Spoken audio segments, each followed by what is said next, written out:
Thank you, Madam Chair. This amendment would prohibit funding for policies that advance the Biden administration's radical DEI agenda. Specifically, this amendment would prohibit the use of funds for the Department of Energy's Office of Scientific Workforce Diversity, Equity, and Inclusion.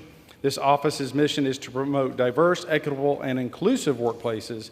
Even science must bow to equity and inclusion.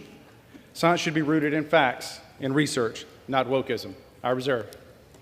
Gentleman reserves his time. For what purpose does the gentlewoman from Ohio seek recognition? Madam Chair, I claim time in opposition. Gentlewoman is recognized for 5 minutes. Yes, this amendment prohibits the use of funds for the Department of Energy's Office of Science, Scientific Workforce, Diversity, Equity, and Inclusion. This bill already includes harmful riders that show Republicans are not interested in bills that can gain bipartisan support and become law. The underlying bill includes a provision that prohibits funds related to advancing racial equity and supporting underserved communities. I represent some of those. And related to diversity, equity, and inclusion and accessibility in the federal workforce.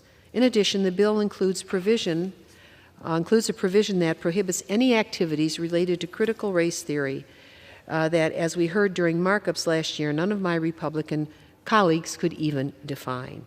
How many times do my Republican colleagues need to emphasize that they do not like diversity, equity, and inclusion? I would encourage you to go to a website and look up Admiral William McRaven's wonderful, wonderful speech to a graduating class of the Naval Academy called Make Your Bed.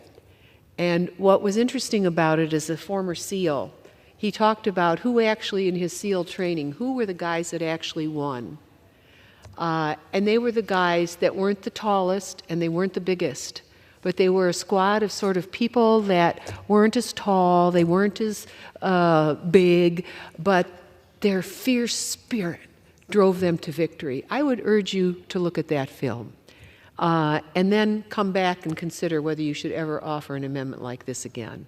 I really do not understand why these provisions are necessary on an energy and water bill, and I would hope that my colleagues can stop targeting those who may be different from themselves and embrace acceptance or at least tolerance of others.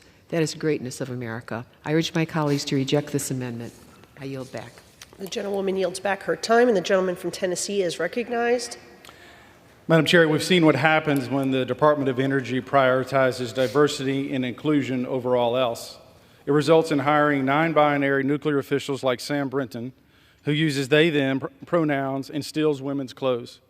From the military to corporations to federal agencies, we have seen time and time again that the DEI mission fosters tribalism in the workplace. We've seen where corporations, Tractor Supply and John Deere, for an example, have pulled away from DEI policies because they are a failure. And one has to ask, when you look at the attempted assassination of President Trump, when the director put diversity above all else, was that complicit in the fact that a shooter almost killed the former president? Diversity and inclusion as a priority when it should be based off of metrics, skill set, and who actually deserves the job. That should be the priority. Madam Chair, I urge adoption of this amendment, and I yield back.